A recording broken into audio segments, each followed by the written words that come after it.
Eshwar, you've been Hi. a very successful entrepreneur. You've carved a niche for yourself in the education industry, and yet you find time to take care of yourself like no other person who's into business I've seen. Tell us, how possible is this, and how do you make it happen? Okay. I don't think I'm successful yet, but yes, I try to. You're being too humble. Thank you. I have always believed in being physically and mentally fit. That complements the other day-to-day routine. Now, coming back to my business, I have always believed if I'm strong mentally and physically, I can support my family and do justice to the business. So I have always believed in being fit. Being fit also comes with its perks. I know you are a very sought after model as well. Tell us more about that. It it became a coincidence. During my college days, my friends encouraged me to participate in the fashion shows in the college, which I did, and that was the first time when I was studying my engineering. I did my first gig, and people liked it, and I liked it too, and that inspired me to continue doing that once in a while whenever I find time. So yes, on an ad hoc basis, whenever I find time, I make sure I continue that passion as well. I know you're one of the favorites for Shravan Kumar, designer. Yeah. Any other reasons behind you being the favorite for Shravan Kumar? See, Shravan has always been an inspiration for me. He has done a lot to the Indian society and community, especially the weavers of India. So the culture is dying, and he has supported a lot to all the weavers, and they made sure the tradition is alive by employing them, giving them the opportunity to bring their the culture out and expose in the global scale, and he passes on those benefits to the weavers. That's why it's a good cause. The tradition is on, so he is making sure the generation follows this tradition, and that's a great cause, and that's the reason why I support him a lot.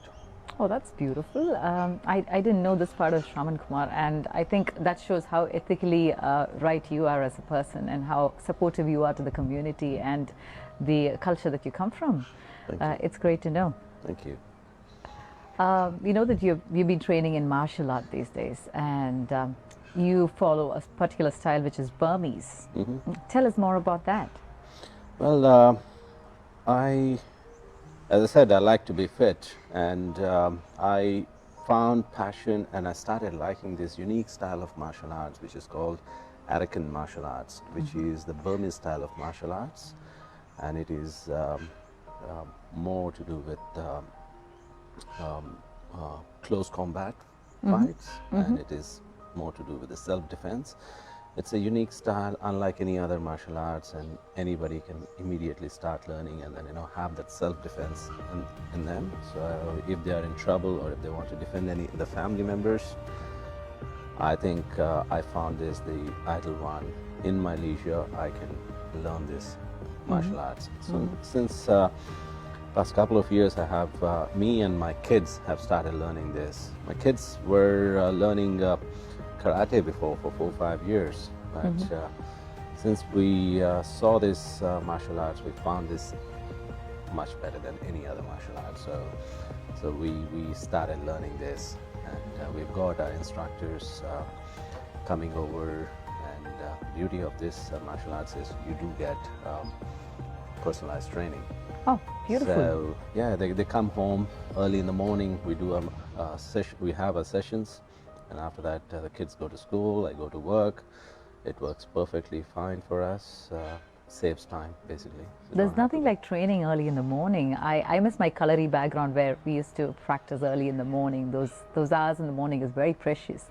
And as someone who's focused on well-being, I'm sure you're an early riser as well. Absolutely. So you get up early in the morning. You start early. start your day fresh and early, and then you exercise. Nothing best than exercising early in the morning. You feel so fresh, and the day becomes even more beautiful. Absolutely. Eshwar, one thing I noticed when you were talking about martial arts was the word self-defense. You said to protect yourself or your family members. There should be some sort of an inspiration or some reason behind this. Is there any particular reason why you chose martial art and particularly looked into self-defense? Yes. Normally people see me, they think, okay, they're a little bit scared or think twice to come to me, because I do go to the gym and I try to lift weights and be fit. But having said that, that's not it.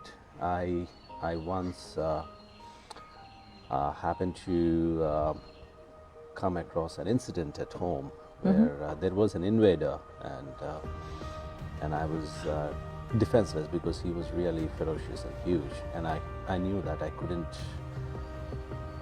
defend myself nor my family. And more than me, I was more worried about my kids and my wife. So anyway, I managed to handle that situation, but after that I realized, okay, we definitely need to learn self-defense, and that motivated me to get into and learn martial arts. And that's why I thought nothing is better than arrogant, where you can start straight away, you can learn self-defense. Interesting. So what you're saying is other forms of martial art, while you have levels and grades, and after which you start training on self-defense.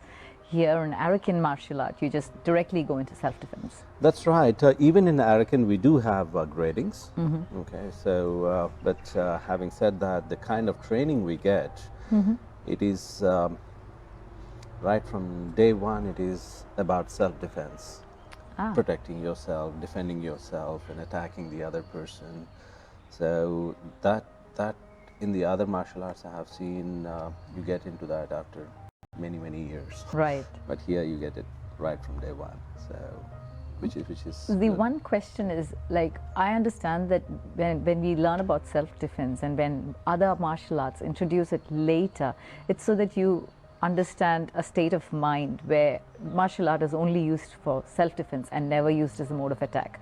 When you say that Arakan martial arts starts self-defense and attack in the beginning itself, do you think there is a scope that people would misuse the art form? A good question. We as Arakan students, we are train in such a way that we never misuse our powers, and that's why you must have seen our masters. They have never shown of powers outside. It's not there anywhere on the internet much. It's just it's very little minimal on the social media. At the same time, the kind of training and the way we are told, and as and when you start learning this arts, it's martial arts, it's such a beautiful thing that, you know, even though you are an aggressive person, you tame down. We know the power is in you, but you don't want to use that power. Sometimes it's your mental strength that counts than your physical agility. That's right. And you have that confidence in you, so you don't want to unnecessarily use that unless you are in need. If it is for your self-defense, you use it for yourself.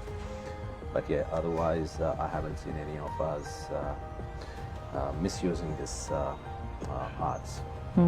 I heard that you're also a big fan of gymming. So, where do you find time for all this? Where there is a will, there is a way. There you go. I get up in the morning, start my day. Is gym a daily routine? It is. I go 5 days a week. Why? So yeah, I go 5 days a week, and I go in the mornings. I finish up early, and then after that, I have got the whole day for myself to go and work. And yeah. Like, how does your work routine work? Like, do you work only 8 hours a day, or running your own business? I'm quite sure it often extends beyond 8 hours a day. It does. We don't have as such a timing for us, but yes, we do go in the mornings to work, finish off in the evenings, but it depends on, there's a lot of stress in the sense there's a lot of mental work than physical work, because it's all delegation, follow-up, meetings, meeting the other clients, maybe you go travel a little bit. Yeah, as such, there is no timing for us. So it could be sometimes we finish off early, sometimes it's really late. But yeah, that's a part of life, I guess. Interesting. Tell us, has Arakan made your life more disciplined, or has your discipline made you learn Arakan? Good question. I think Arakan made me a better person. Awesome. Arakan definitely made me a better person. I was disciplined from the beginning, and I made sure the kids follow me, which they do. And, since we started learning this martial arts. And you do it as a family, you said. That's correct. It's such a beautiful bonding time that you're creating there, learning something together with your children. That's right. You should see early in the morning, both the kids, my daughter and my son and me, we practice martial arts in the morning. So yeah, it's a beautiful feeling where I'm surprised your learning. mommy dear, your wife, decided to stay away from it, because I know that you both model together and you walk the ramp together. Oh yes, we did actually. So she's a shy lady. She likes to be behind the scenes all the times.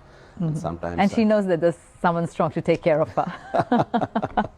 Yeah, once in a while I try to push her to come into the limelight. But yes, she's a simple lady. Does her meditation. She likes her yoga and looks after the kids. And she likes to be behind the scenes all the time. We know that people behind the scenes are usually the most hardworking. That's correct. I totally agree. All right. Eshwar, after all what you've told about Arakan, I'm quite eager, and I'm sure that our audience also would like to know what this style Arakan is all about. Could you demonstrate for us? Sure. Why not? I would love to do that. Great. Let's go.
Wow, very impressive, Eshwar. Thank you. Very different from all the martial arts I've actually seen. Yeah, so totally understand what you said earlier. Tell us, this looks very raw and rustic. There's probably an ideology behind it. Would you be able to explain? I think I've got my instructor Shay Murray here. Oh yes. So he will be able to add more value to this Arakan martial arts. So I'll invite my instructor Shay. Okay. Hi, how are you? Good, how are you? Good. And we just saw you in action and you were awesome. Tell us more about the ideology behind this style. So our style is a Burmese style. It's been brought over by our master, Robert Cure. He came over from Burma and brought a self-defense art to Australia. It's a little bit more practical than most competitive styles. We don't go in the ring, and it's very much for the street. So understanding how to protect your head extremely and efficiently is the main goal for this martial art. Ah, lovely. Could you show us some moves? Yes, sure, of course. So we've got Eshwar here. Most of the time we end up looking at it hitting towards the attacker's throat, temple, sides of the jaw, or the eyes. So if I am towards any of these positions here, I can start to move extremely fast. But most of our style is very disguised as well. So I could be talking here and crack and hit towards the body a little bit faster than advertising what I need to show. So with our style, it's very compact, very explosive and very disguised, which I love everything about it. Most of our shots come towards the carotid artery, like I explained before. All of these shots will subdue an attacker and allow a quick... All at vital points. But you said it doesn't show that you are in for a combat. No. Doesn't that mean that, you know, it could also be used, apart from defense, it could also be used for attack? Yes, definitely. It is quite... Isn't that aggressive. dangerous? Yes, it is quite a dangerous response. It's quite an explosive art, but we do teach our students very much about self-responsibility Right. and awareness as well. Right. Using these in only life or death situations, rather than people just learning a martial art and going out and doing something wrong with it. We do make sure that everybody's extremely... Is there some sort of a meditation or a mind practice that you do to ensure that, you know, students who practice Burmese art, martial art, stays disciplined? Yeah, so with all the discipline that we end up training to get all of your moves and things like that quite efficient, we do look at getting everything quite explosive and right at the start. So moving around and understanding your body, the mind, the body needs to be connected for you guys to be able to strike quite quickly. A quick question, Shane. In case there's more than one attacker, how would you defend yourself? Like, so imagine a scenario where you're surrounded by people. This style is extremely 360. Okay. We do end up showing a lot of attacks that can come out I'd move aside. I don't want to be attacked. We don't need to always square up like most traditional martial arts. A lot of our shots can be thrown off to the side, can be used to hit towards the groin and areas that aren't always directly in front of you. If we're getting grabbed from the front, let's say, to a two-handed grab comes on. And there's someone right behind you. Yeah, we could start to pull this person in, throw them off into a different attacker, so we've got a little bit more about evasion and obstacles, rather than always going through. We believe a lot in yielding. Interesting. Wow. Jay, could I ask you a favor? Yes, what could you show us as a quickest self-defense for our viewers? For a viewer, understanding what the most vital spots of your head are to protect. Maybe the temple, the side of the jaw and the back of the head. Clenching onto the back of the head, having your elbow forward can sustain and withdraw a lot of damage. Also using that as a strike later on. Sharp parts of your elbows can be extremely deadly towards the front of the eyes and the throat. Understanding that covering your head is a good way to start a fight if you need to. Sorry. That was Eshwar Lakhawat with us today. With more stories to inspire, we'll see you shortly. Goodbye.